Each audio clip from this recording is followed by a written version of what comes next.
1947 में देश आज़ाद हुआ। तब से लेकर अब तक कांग्रेस ने देश को सिर्फ लूटा है। इसकी शुरुआत की जवाहरलाल नेहरू ने 1948 में भारतीय सेना के लिए प्रोटोकॉल का उल्लंघन करके जीप खरीदकर। तब से शुरू हुई घोटालों की परंपरा को आज तक नेहरू गांधी परिवार ने टूटने नहीं दिया।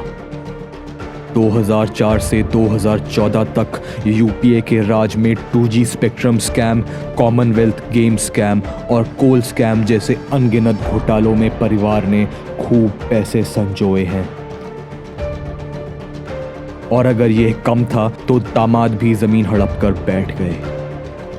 इंदिरा गांधी का नारा था गरीबी हटाओ, लेकिन कांग्रेस ने गरीबी को कभी हटने ही नहीं दिया, क्योंकि अगर ऐसा हो जाता तो वो खुद की जेब कैसे भरती। गरीब और गरीब होता गया और अमीर और अमीर। बोफोर्स स्कैंडल में तो राजीव गांधी ने देश की सुरक्षा ही दांव पे लगा दी। 2004 से 2014 के यूपीए के दौर में महंगाई इतनी बढ़ गई कि एक आम आदमी 2 वक्त की रोटी भी मुश्किल से जुटा पाता था। वहीं मोदी जी ने सबसे पहले जनधन योजना के तहत सबके बैंक में खाते खुलवाए। सरकार की तरफ से जो भी सब्सिडी दी जाती है वह सीधी बैंक के खाते में जमा होती है। उसके बाद देश में जिसके भी पास काला धन है उसे मौका दिया। काला धन डिक्लेयर करो, टैक्स भरो और एक प्रामाणिक नागरिक की तरह देश को जोड़ने में साथ दो। उसके तहत 56,000 करोड़ की राशि जमा हुई, लेकिन तब भी काला धन खत्म नहीं हुआ। लोगों को लगा यह भी पिछली सरकार की तरह सिर्फ बोलेगी, कुछ करेगी नहीं।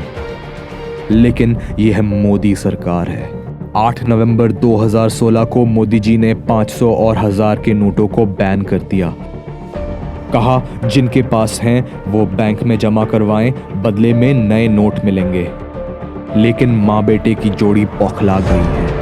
अब तक देश को लूटा, पैसे बनाए, लेकिन अब वह पैसे बैंक में जमा करके असली इनकम बतानी पड़ेगी, या तो फिर वो पैसे गंगा जी में बहा देने पड़ेंगे।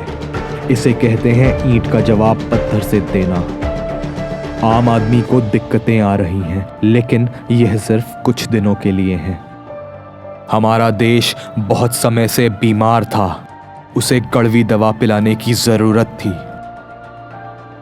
दुख होगा, कष्ट होगा, लेकिन हमारा देश अपने पैरों पे फिर से खड़ा होगा। इससे बेहतर क्या हो सकता है।